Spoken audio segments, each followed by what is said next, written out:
I'm Casey Fitz. I'm a general surgeon from Charleston, South Carolina. After 10 years of being frustrated that I couldn't properly take care of my uninsured patients and screaming at the system to change, I finally decided to take a year off of my practice and helped to develop a community program in Charleston to take care of those that were uninsured in our community.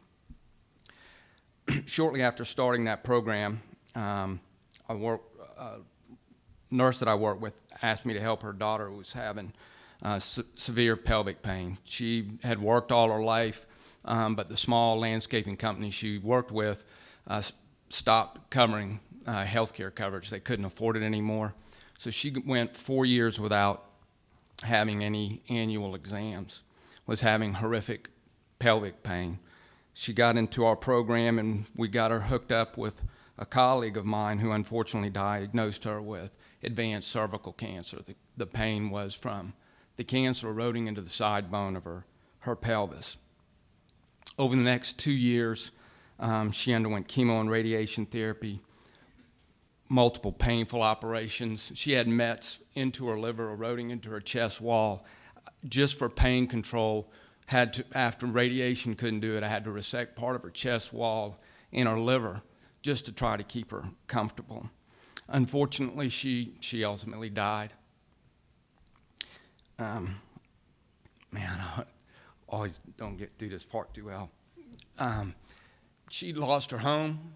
She'd lost all her savings. Parents, hardworking people in their 60s, a high school coach and a nurse lost most of their savings just taking care of her, even though all the physicians and we were all taking care of her for free. Melissa didn't die of some unknown incurable disease.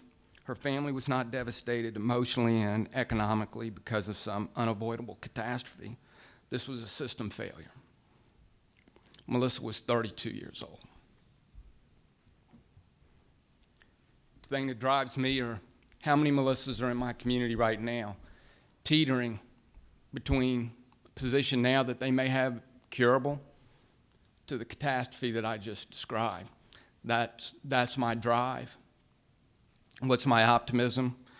Is that hopefully by utilizing these tools that we are being given through Organizing for Health, with the backbone structure that we've got in our state that is incredibly strong, from our South Carolina Partnership for Health to community programs around the state that are already bubbling up, that are doing the same thing, we have an opportunity to absolutely lead the nation in healthcare reform, to turn all those statistics upside down, and I will be very, very proud to do that with y'all. Thank you.